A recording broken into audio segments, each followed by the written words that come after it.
Okay, guys, so for this video, I decided to use the assessing social media and using social media to assess. I think it is unbelievable the way social media has exploded in the last 5 years. I mean, it went from being something that's like really personal and about marketing and image to our main way to gain information and news and have, the president and all these important figures post and announce laws, the way that the New York State, for example, New York State Department of Labor announces their changes to unemployment and all that. It's basically through Twitter.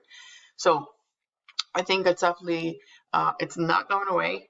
It's only going to get more and more important. So I think that as educators, we need to find a way to include social media in our assessments and in our lessons, because students are on social media all the time. They're fascinated by it, and it is a great way to engage them.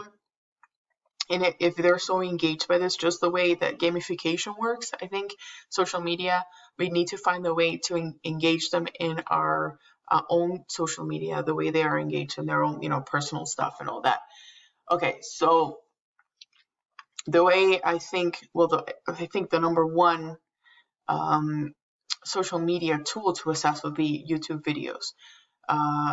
So you can, for my lessons, I plan to have an instructional video on every single lesson and also demonstrations of materials and techniques.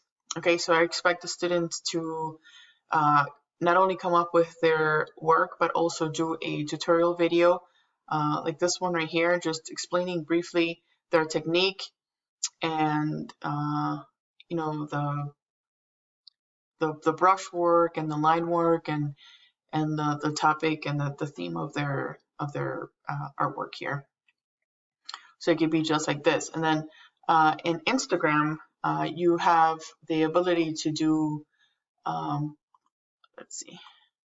to do polling. You can have your ask us questions for your students and have your group Instagram page and assess the information based on your students' responses, and that way you can improve your lesson for next time. So this website also gives you a lot of information on like social media. This was from 2017, so it's fairly recent, but I don't use Snapchat at all, but apparently that's the most popular one amongst teenagers, and I'm surprised people are still using Facebook more than Instagram.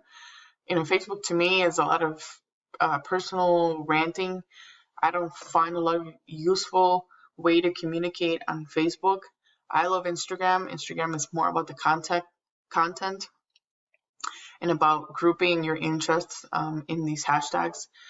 So I find that more useful. Okay, so they also show this other polling system in the Twitter, and you can ask your class and they can respond, and again you can use that to modify your lesson and have ideas or brainstorm with your students. Okay, so the one I wanted to show you is my Cafe Da Vinci Twitter, which I did. I think it was my first class on developing these virtual environments, and I basically made my own Twitter to show my environment and show my ideas. I wanted to have the cafe inspired by Leonardo da Vinci and his imagery, and let it be all about art, and have like a floating gallery of his artwork. And basically that's where the idea of the Finger Lakes came about, and I came up with this Jeopardy game, which could apply to any kind of subject, not just art history, but whatever you want to put in there. You can have students click on these, and then you would click on that responses. And that's about it, because my last video was very long and this one's almost getting to where I need to be quiet. Okay, so then here you can have the students do your hashtag and have them be collectively learning and learning off each other, and that social learning. And it's something that they're going to be on anyway, so why not take advantage of the social media madness right now and have them engage with your class and their content as well. Okay, thanks guys.